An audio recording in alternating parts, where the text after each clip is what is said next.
Hey everyone, this is Sarah's Night, and today we are doing something different, which you probably knew already if you had seen my last uploaded video about the kind of work I intend to do in the future on YouTube. Most notably, aside from video games, to start doing read alouds. Now, apparently, this isn't totally new. I've seen videos like this. Sure enough, they're actually called Let's Read, and then, the title of the book they're reading aloud from.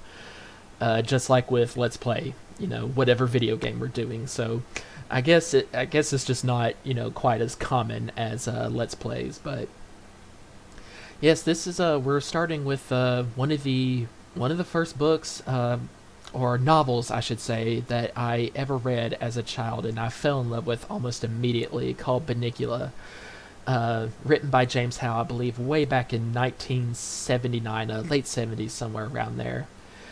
And so I hope, especially for the younger audience to my channel, that you will be willing to tune in, that you'll have a lot of fun kind of rediscovering um, the adventures of Harold the dog, Chester the cat, Howie the puppy, who is to come later, and most of all, Bunnicula the vampire rabbit, and the kind of not so typical American family that they belong to. And I would like to start with a prologue, kind of reading that aloud. That was not involved in the paperback version that I had as a child. I'm reading the Kindle version, and apparently this is not the first edition to come out, as a lot of new things have been added. And so we're going to start with that. I guess this will probably tell you the backstory of the author and how the story came to be. So, I mean, this is the first time I'm reading this. It's actually going to be just as much a surprise to me as it is to you. But in the next video, we will go on with the editor's note in the first chapter, of course, and read the story as it should be from there. But for now, here are a few words on the humble origins of a vampire rabbit, the eternal youth of a fictional dog, and the passage of time. 1979 is the year Bunnicula was first published. Impossible! Harold hasn't grown any older. How is it that I have? Oh, that's right. I'm not a fictional character, just my luck. Sometimes I feel as if I were inside a story, though. One I could never have imagined, a story with thousands of characters, unexpected plot twists, and no end in sight. That's the best part. It's a story that's still being written. It started with only a handful of characters, 2 to be exact. One night in 1977, 2 underemployed actors, a husband and wife who didn't know the first thing about writing a children's book, sat down at their tomato-red kitchen table and jotted some notes about a vampire rabbit and the typical American family, quote-unquote, with whom he came to reside. There were a brother and a sister, their parents, a cat named Chester, and of course, Count Bunnicula, the mysterious rabbit. By the next day, the brother and sister had become 2 brothers, and another pet had been added to the family, Harold, a dog. Bunnicula, a rabbit tele-mystery by Deborah and James Howe, was published first in April 1979.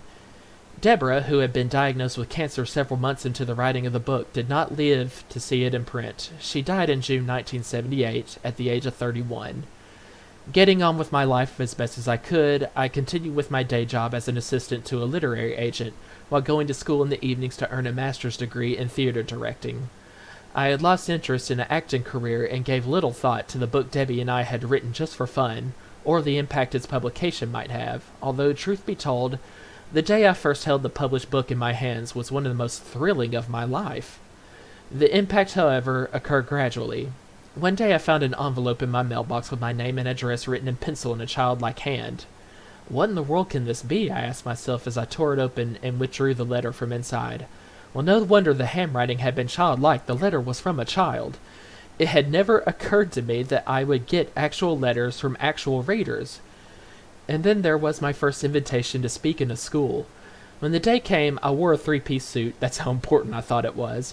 When Bunnicula won its first Children's Choice Award, Nebraska's Golden Sour Award, I scribbled my acceptance speech on a scrap of paper while on the plane to Lincoln, Nebraska, only to be informed when I arrived that I was the morning program, 3 hours worth, for an audience of librarians and teachers. It was that morning that I discovered I could think and talk on my feet. But I was discovering something else as well. Not only was Bunnicula becoming a popular book, it was taking on a life of its own, and that life was turning my life into the story, with thousands of characters and unexpected plot twists.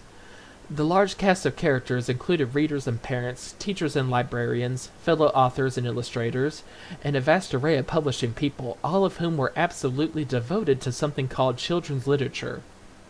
I was becoming a part of a world I hadn't even known existed a few short years ago. In 1981, I left my job with the literary agency where I had worked for 7 years, gave up my aspirations of becoming a theater director, and did what my mother had always said I should do. I became a writer. That year, I completed Halliday Inn, the first of 6 sequels to Bunnicula. That was also the year, I believe, that I was invited to be on a local TV children's talk show in Baltimore, Maryland. I was on for all of 2 minutes at the end of the program, and the first question I was asked by a 12-year-old girl was, "Why did you put all those hard words in your book?" Hard words? I had no idea I put hard words in Bunnicula. I don't remember what I answered beyond, but I had thought of that moment because it made me grateful that Debbie and I had not really known what we were doing when we wrote the book.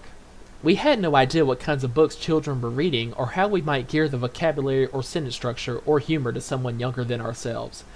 We wrote a book that made us laugh, that entertained us first and foremost. And that is the key to the book's success, I think, because in writing something that truly made us laugh, we were able to make others laugh as well. Through the years, I have often been told that Bunnicula has opened the door to reading for many children, even with all those hard words. What an unexpected plot twist that was. There have been many other plot twists to Bunnicula: awards, translations into foreign languages, 2 audio tape versions, play adaptations that have been staged all across the country, an animated TV special back in the 1980s, picture books, chapter books, activity books, a joke book, a pop-up book, a series featuring Howie the Dachshund Puppy, one of my favorite characters to write, by the way. Howie showed up unexpectedly at the end of Halliday Inn, has been an important part of the books ever since. Letters and letters and more letters from readers, and now a whole new generation of readers. But the best plot twist of all is still the fact that this book has opened the door for so many young people to enter the world of reading. Bunnicula opened the door wide for me, to a life of writing in a world of characters both real and fictional that I could never have imagined sitting at that tomato-red kitchen table so long ago. Despite the difference in our ages, Harold is one of my oldest and dearest friends. Perhaps he was one of yours too. Or perhaps you're about to meet him for the first time as you turn the pages that follow. Welcome, or welcome back to this story, and thank you for being a part of my own. By James Howe. And guys, I just want to add a short note at the end of this. This is me talking, not reading from the book. Is that I'm actually so glad I read this prologue of sorts aloud to you just now, and never knew of it or read it myself until just now, right along with the rest of you. I had no idea that is how James Howe came to be a writer, that this was like his first book ever. He wrote it with his wife. I didn't know that she had died of cancer shortly after. Just somehow it seems to make it so much more important, an emotional backstory behind this. I am so glad, not just for James Howe, now that I knew his wife had a big hand in this as well, and died shortly thereafter, sadly. I never knew just how important these two people were, and how thankful I should be for them. I mean, even as I grew to love the books so soon as a child, and kept up with them all throughout these years.